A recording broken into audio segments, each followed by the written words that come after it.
രഞ്ജിനിയെ പ്രീതിപ്പെടുത്തി big ബോസിൽ കയറാൻ നോക്കിയ മത്സരാർത്ഥിയുടെ കള്ളത്തരം കയ്യോടെ പൊക്കി രഞ്ജിനി ഹരിദാസ്. കൂടുതലായി ചാനൽ ലൈക്ക് ചെയ്യുക, ഷെയർ ചെയ്യുക, സബ്സ്ക്രൈബ് പറയുന്ന വേറെ ഒന്നല്ല, ഞാൻ ഇടുന്ന പുതിയ പുതിയ ബിഗ് ബോസ് അപ്ഡേറ്റുകൾ നിങ്ങൾക്ക് നോട്ടിഫിക്കേഷൻ ആയി കിട്ടാൻ വേണ്ടി മാത്രം. അപ്പോൾ നമുക്ക് നമ്മുടെ കാര്യത്തിലേക്ക് കിടക്കാം.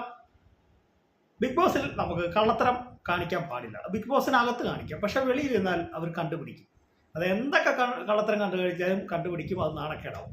അപ്പോൾ ഇങ്ങനെ ഒരു മത്സരാർത്ഥിക്ക് ഒരു ചെറിയൊരു അബദ്ധം പറ്റിയതല്ല, ഒരു ചെറിയ കള്ളത്തരം കാണിച്ചു. അത് രഞ്ജിനി ഹരിദാസ് കൈയോടെ പറ്റി. നിങ്ങൾ കണ്ടു കാണും. ഓരോ മത്സരാർത്ഥികളെ ഇവർ വിളിച്ചിരുന്നു, ഓരോ ടീമാക്കി. എന്നിട്ട് അവർ റിയാസിന് ടീം, രഞ്ജിനിക്ക് ടീം, അഖിൽമാരാർക്ക് ഓരോ ടീം കൊടുത്തു. എന്നിട്ട് ഇവരിൽ ഓരോരുത്തരെ പരിചയപ്പെടാൻ വേണ്ടി വിളിച്ചു. രഞ്ജിനിയുടെ ടീമിലുള്ളവർ ഓരോരുത്തരെ പരിചയപ്പെടുകയാണ്. അപ്പോൾ അതിലൊരു മത്സരാർത്ഥി വർഷ അന്ന എന്ന് പറയുന്നൊരു കുട്ടി അവരുടെ കാര്യമൊക്കെ പറഞ്ഞപ്പോൾ രഞ്ജിനി ചോദിച്ചു, നിങ്ങൾക്ക് ബിഗ് ബോസിൽ ഏറ്റവും ഇഷ്ടപ്പെട്ട കണ്ടസ്റ്റൻറ്റ് ആരാണെന്ന് ചോദിച്ചപ്പോൾ ഉടനെ ആ കുട്ടി പറഞ്ഞു രഞ്ജിനി ചേച്ചി അല്ലേ. ഉടനെ രഞ്ജിനി ഈ കുട്ടിയുടെ ബയോഡാറ്റ എടുത്ത് നോക്കിയപ്പോൾ എന്നിട്ട് അഖിൽമാരെയും റിയാസിനെ ബയോഡാറ്റ കാണിക്കുവാണ്. അപ്പോൾ അവർ നോക്കിയിട്ട് രഞ്ജിനി തന്നെ പറയുന്നുണ്ട്, ഇതിൽ എഴുതിയിരിക്കുന്ന പേർളയും മാണി എന്നാണല്ലോ എന്ന്. അപ്പം ഈ കുട്ടി എന്തായാലും കള്ളത്തരം കൈയോടെ പിടിച്ചല്ലോ. അപ്പം എന്ത് ചെയ്യണമെന്ന് അറിയാതെ ഇങ്ങനെ നിൽക്കുവാണ്.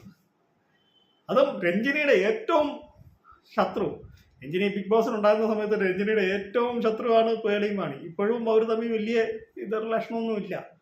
പക്ഷെ എന്നിരുന്നാലും ഈ കള്ളത്തരമൊക്കെ കാണിച്ച് ഈ കുട്ടി കരുത വേറൊന്നുമല്ല, രഞ്ജിനിയെ എങ്ങനെയെങ്കിലും ഒന്ന് പ്രീതിപ്പെടുത്തി എങ്ങനെയെങ്കിലും ബിഗ് ബോസിൽ കയറാൻ പറ്റുമെങ്കിൽ അങ്ങനെ കയറും എന്നുള്ള രീതിയിലായിരിക്കും ഇങ്ങനെ കള്ളത്തരം പറഞ്ഞത്.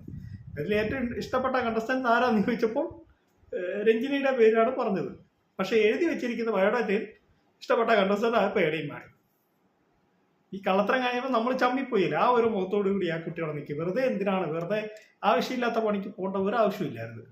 നമുക്ക് യോഗ്യത ഉണ്ടാൽ നമുക്ക് കിട്ടും, യോഗ്യത ഇല്ല കിട്ടിയില്ല, അടുത്ത തവണ ട്രൈ ചെയ്യാം, അത്രയും കാണുള്ളൂ. അല്ല അവരെയൊക്കെ പ്രീതിപ്പെടുത്താൻ പോയി അല്ല കള്ളത്തരം കാണിച്ചു കഴിഞ്ഞാൽ നമ്മൾ ലോകം മൊത്തം കാണുന്നതാണ്. വെറുതെ നാറിപ്പോ, അത്രയേ ഉള്ളൂ. അപ്പം മറ്റൊരു വീഡിയോ ആയിട്ട് ഉടനെ വരുന്നതായിരിക്കും. Thank you, bye bye.